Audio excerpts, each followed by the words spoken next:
perlu saya sampaikan Mbak Wedi bahwa sebenarnya kegiatan-kegiatan sosial seperti yang teman-teman bersama kita lakukan ini sebenarnya bukan instan ya, bukan instan hanya kali ini aja, tapi memang udah periodik. Baik sebelum zamannya COVID itu teman-teman kita, Paguyuban Tionghoa, yayasan, kemudian baik juga mereka secara kelompok atau pribadi, itu sebenarnya mereka udah rutin mengadakan bantuan, terutama pada saat menjelang hari raya, baik hari raya Imlek, hari raya Idul Fitri, kemudian hari raya Natal, dan hari raya lainnya. Jadi sebenarnya apa yang dilakukan oleh teman-teman kami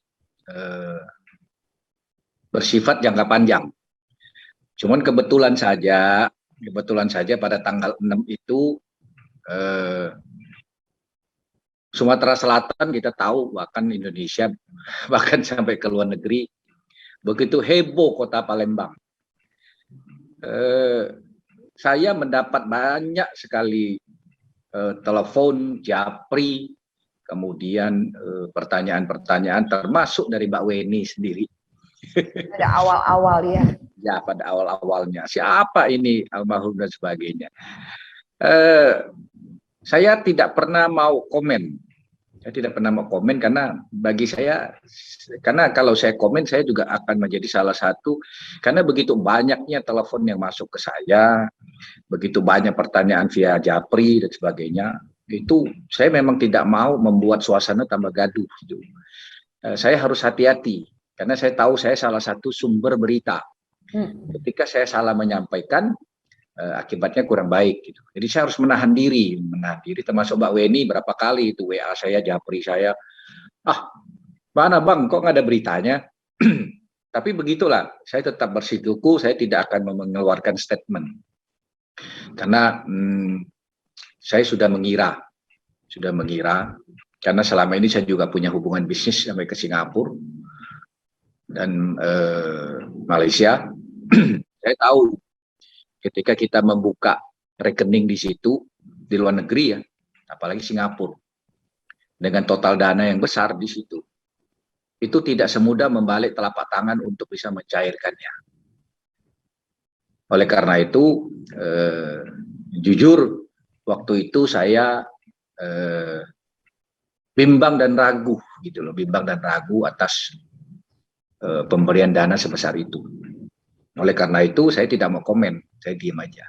Biarlah berita-berita dari sumber lain aja. Makanya sebenarnya pada pertanyaan Mbak Weni tadi yang tanggal 6 sebenarnya itu kebetulan momennya aja Mbak ya.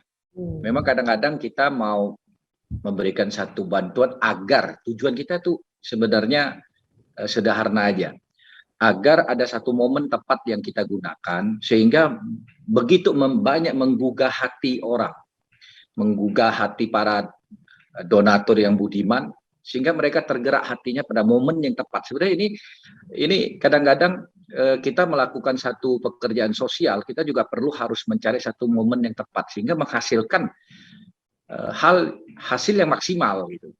Jadi boleh saya katakan momen yang kemarin kami lakukan bersama teman-teman, inisiatif dari teman-teman, kemudian mereka menghubungi saya katakan oke, padahal hari itu hari Kamis kalau nggak salah itu hari Selasa saya dihubungi, menyampaikan ada rencana seperti ini, pada prinsipnya ya saya pasti mendukung karena yang meminta juga teman-teman. Kamis sudah, hari Rabu sudah bergerak, Kamis dana sudah langsung terkumpul gitu. Cepat sekali memang, yang kali ini cepat sekali. Saya harus akui pengumpulan dana kali ini luar biasa dan cepat sekali. Jadi boleh dikatakan per hari itu kita bisa dapat 1 M, 2 hari udah 2 M. Pada saat Jumat pagi itu, pada saat Jumat kita ke Polda, dananya sudah di atas 3 M. Jadi memang cepat sekali, gerakannya cepat sekali. Karena yang kami lakukan momennya sangat tepat. Di mana kita tahu juga, selain seperti yang sampaikan sama Pak Kapolda, ini akidi efek katanya. Akidi efek. Ya, akidi efek. Tapi kita ambil positifnya aja Mbak, kita ambil positifnya. Akidi efek ini justru bermanfaat baik bagi para donatur, yang selama ini juga mungkin ada donasi tetapi tidak terlalu besar, sehingga tiba-tiba dengan ada kegiatan ini mereka tergerak hatinya gitu. Kenapa? Kita tahu saya adalah salah satu orang yang paling rajin posting masalah kondisi COVID di Sumatera Selatan. Saya sampai dijuluki teman saya ketua COVID katanya.